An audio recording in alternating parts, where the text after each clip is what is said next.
आयोग में ये देखकर अचंभा है कि यहाँ लोकतंत्र है कि नहीं।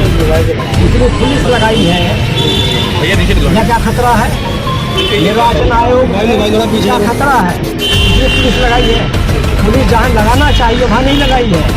पूरे उत्तर प्रदेश में चुनाव में धांधली हो रही है।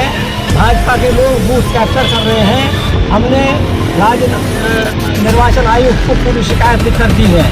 उत्तर प्रदेश में पारदर्शी चुनाव नहीं हुआ है। वोटर लिस्ट में लोगों के नाम गायब हैं। पूरी तरह धांधली मची हुई है उत्तर प्रदेश में।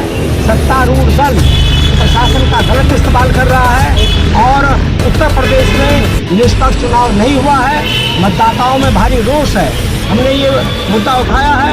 श्री अखिलेश यादव जी ने ये निर्देशित किया है कि उत्तर प्रदेश के मतदाताओं की आवाज़ को राज्य निर्वाचन आयोग में पहुंचाया जाए। इसीलिए हम श्री रविदास मल्होत्रा जी, अरविंद कुमार सिंह, डॉक्टर राजपाल कश्यप, हम चारों लोग यहाँ पर अपना ज्ञापन देने के लिए आए हैं और हमने मांग की है कि जो BLO है किस स्तर पर गड़बड़ी हुई है, प्रशासन में कहाँ गड़बड़ी होती है, उसकी जांच हो, उनके खिलाफ कार्रवाई हो। निष्पक्ष चुनाव किस तरह से होगा, इस भाजपा के रहते हुए बहुत मुश्किल हो गया है। आयोग की तरफ से कोई आश्वासन दिया गया आप लोगों को? जो यहाँ पर राज्य निर्वाचन आयुक्त हैं मनोज कुमार जी, वो स्वयं लोकतंत्र बचाने के लोकनायक जयप्रकाश नारायण के आंदोलन में शामिल थे।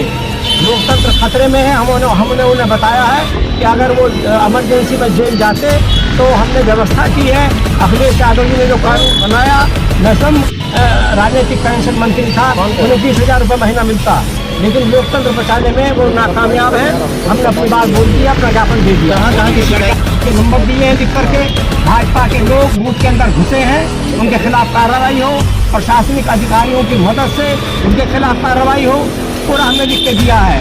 मैनपुरी है, फिरोजाबाद है, प्रतापगढ़ है, प्रयागराज है, बनारस है, लखनऊ है, पूरा हमने विवरण दे दिया लिख करके। चौधरी जी कई जगह देखने को मिला कि BLO ही 2-2 घंटे लेट आई है। हाँ, तो BLO तो हम कह रहे हैं ना, किसी के खिलाफ एक्शन होता नहीं है।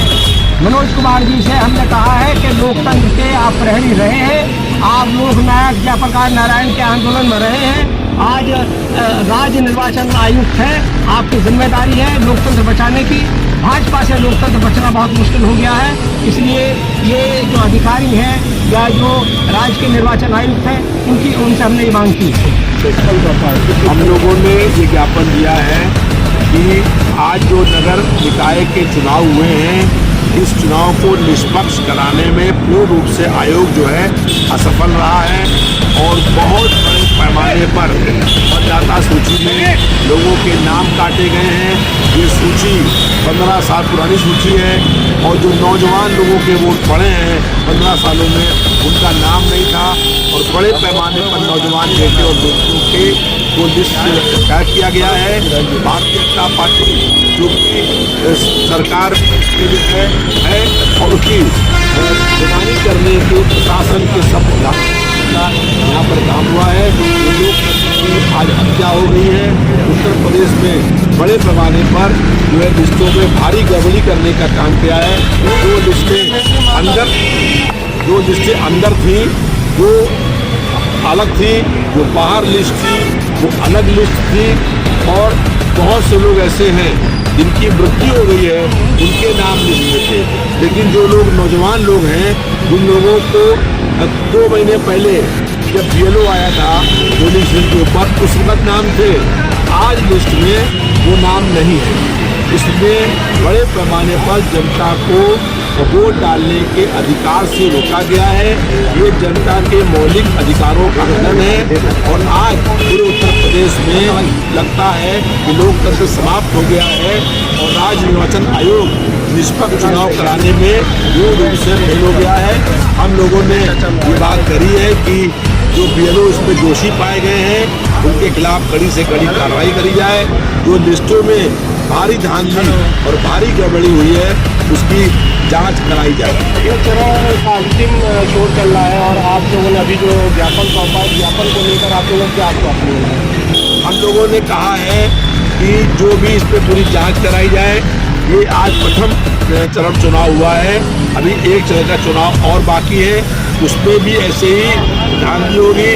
तो उन्होंने कहा है कि अगले चुनाव 11 तारीख को होने वाले हैं, जहाँ पर वहाँ पर इसको हम देखेंगे लिस्टों को ठीक से हो, और जो लिस्टें आज चुनाव हुए हैं उनमें गड़बड़ी कैसे हुई है, जो लोग इसके दोषी हैं उन पर कार्रवाई होगी, और जो इसके लिए बेलो दोषी पाए जाएंगे उन पर कार्रवाई करने का काम होगा।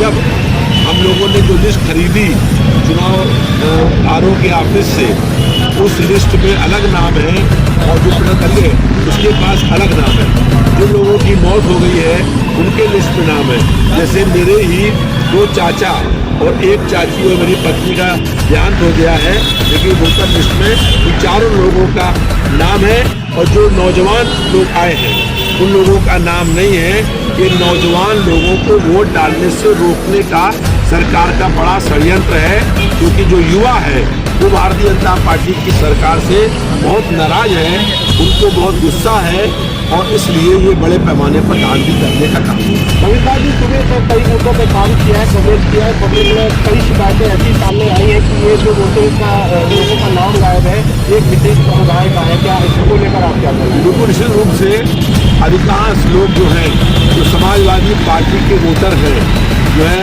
उन लोगों के नाम काटने का काम हुआ है, और बड़ी पैमाने पर जो अल्पसंख्यक वर्ग के लोग हैं, पिछड़े वर्ग के लोग हैं, दलित लोगों के वोट हैं, ये वोट काटने का काम हुआ है। ये दलितों के अधिकार को, पिछड़ों के अधिकार को, और जो अल्पसंख्यक हैं उनके अधिकारों का हनन है। ये जो है खुले आम आज भारतीय जनता पार्टी की सरकार ने इस तरह की साजिश करी है कि चुनाव निष्पक्ष नहीं हुए हैं, ऐसे चुनाव का कोई औचित्य नहीं है। ये पूर्ण रूप से पैमानी हुई है, धांधली हुई है, गड़बड़ी हुई है। इस चुनाव से को चुनाव नहीं कह सकते हैं। ये भारतीय जनता पार्टी का लूट तंत्र आज काम कर रहा था, और बड़े पैमाने पर जो है भारतीय जनता पार्टी ने कई जगहों के ऊपर बूथ पर कब्जा करने का काम किया है, अधिकारियों को धमका करके उड़ाने का काम किया है। और यहाँ पर भी जब हम लोग ज्ञापन देने के लिए आए तो पत्रकारों को रोका गया, और बड़े पुलिस लगा करके, जो बल ग्रुप लगा करके यहाँ पर जो है पूरा गेट तक बंद होकर ज्ञापन का काम हुआ है। तो हम लोग भारतीय जनता पार्टी के दमन और झूठ से डरने वाले नहीं हैं। हम सड़क से लेकर हर स्तर तक जो है वो संघर्ष करने का काम